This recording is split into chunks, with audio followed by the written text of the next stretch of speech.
That's a deep and critical analysis of Modi's US visit, but let's break it down even further and look at all aspects in a more detailed and engaging way.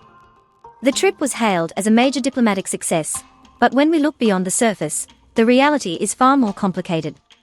Was this truly a win for India, or was it just another case of strong optics with little substance?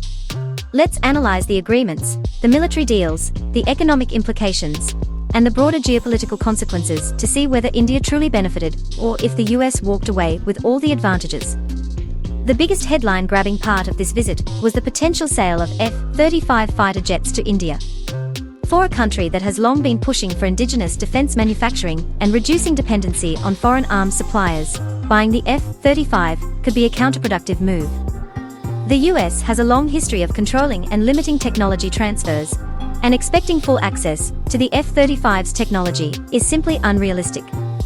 India has been trying to negotiate technology sharing agreements for years, yet every time, the US has resisted, making it clear that they are willing to sell weapons, but not willing to share the technology that makes those weapons valuable.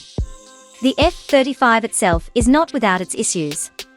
There have been countless reports about the jet's operational failures, high maintenance costs, and technical problems. Even Elon Musk once called it a piece of junk that spends more time on the ground than in the air. So why is India being pushed to buy these jets? The answer is simple: it's a business deal that benefits the US more than India. These jets are expensive, with maintenance costs that run into billions of dollars. If India proceeds with this purchase, it will not only be paying an exorbitant price upfront, but also committing itself to decades of costly maintenance and servicing that will mostly be handled by American companies. Meanwhile, India has already invested in the Rafale jets from France, which many analysts believe are better suited for India's defense needs. The Rafales have proven their capabilities, and India has been integrating them into its air force smoothly. So why take a step back by purchasing an aircraft that has so many unresolved issues? This raises concerns about whether this deal is truly about strengthening India's defense, or simply about securing a major sale for US arms manufacturers. Another major focus of the visit was energy deals, with India agreeing to buy more oil and gas from the United States. This is being portrayed as a diversification move, but when we analyze it further, the benefits for India seem questionable. India has long-standing energy partnerships with Russia, Saudi Arabia, Iraq, and other Middle Eastern nations, where it gets oil at competitive prices and under favorable terms.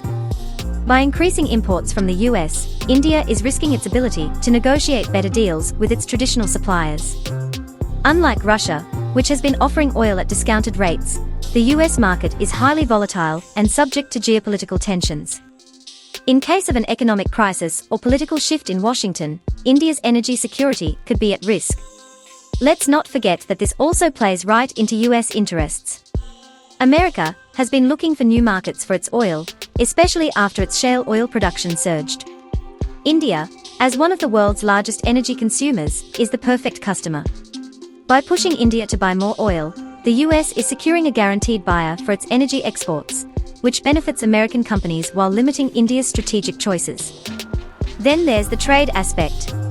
The United States has been pushing for reciprocal trade agreements, which is just a diplomatic way of saying they want India to open up its markets more to American goods while maintaining their own barriers.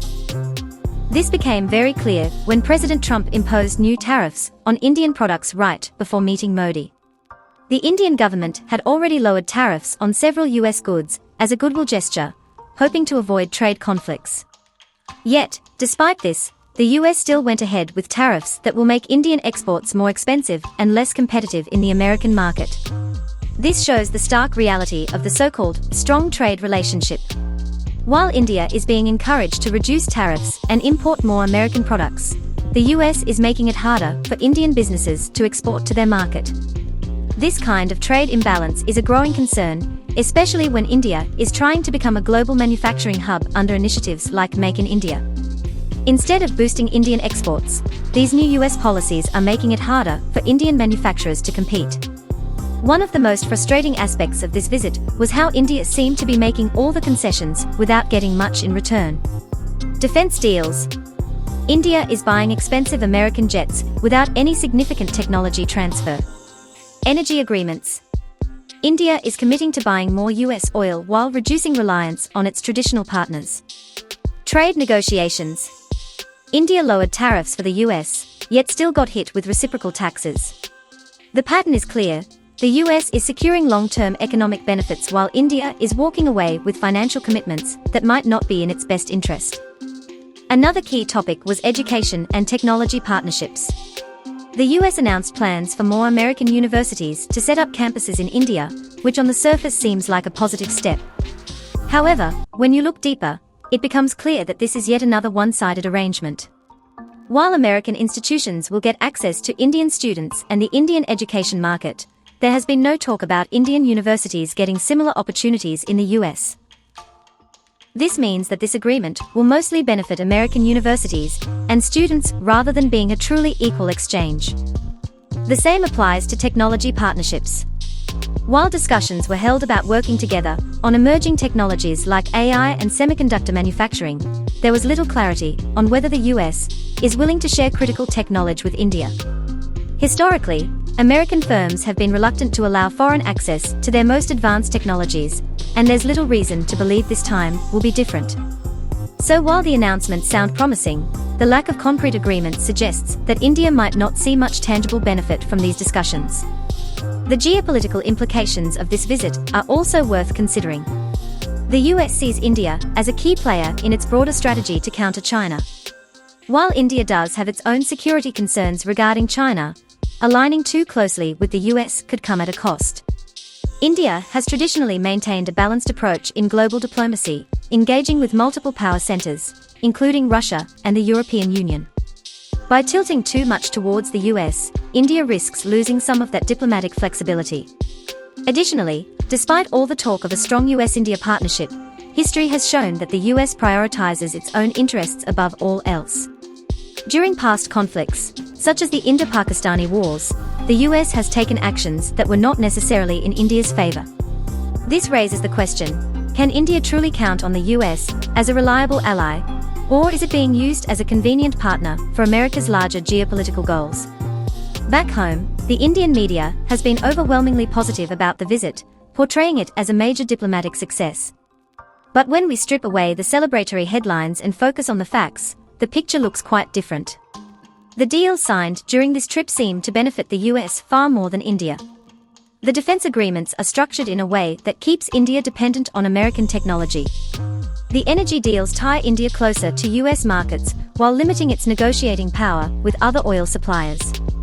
The trade policies favor American exports while restricting Indian goods. And the broader strategic discussions lack concrete commitments that would genuinely benefit India in the long run. So, what did India truly gain from this visit? No major technology transfers, no groundbreaking trade agreements, no commitments for fairer market access. Instead, what India got was a set of financial obligations, costly defense purchases, expensive energy deals, and trade imbalances that could hurt its economy. This raises a crucial question: was Modi's visit to the US really a victory for India, or was it just a well-packaged diplomatic maneuver designed to serve American interests? Are these agreements truly beneficial, or are they just another way for the US to expand its influence while making India foot the bill? At the end of the day, this visit was less about strengthening India's position and more about securing American business deals. The mainstream media might be painting a rosy picture, but when we look at the details, it's clear that this wasn't the grand diplomatic triumph it's being made out to be. Instead of celebrating vague promises and costly agreements, India should focus on negotiating deals that truly serve its long-term interests, ensuring that future diplomatic engagements lead to real benefits rather than just expensive commitments.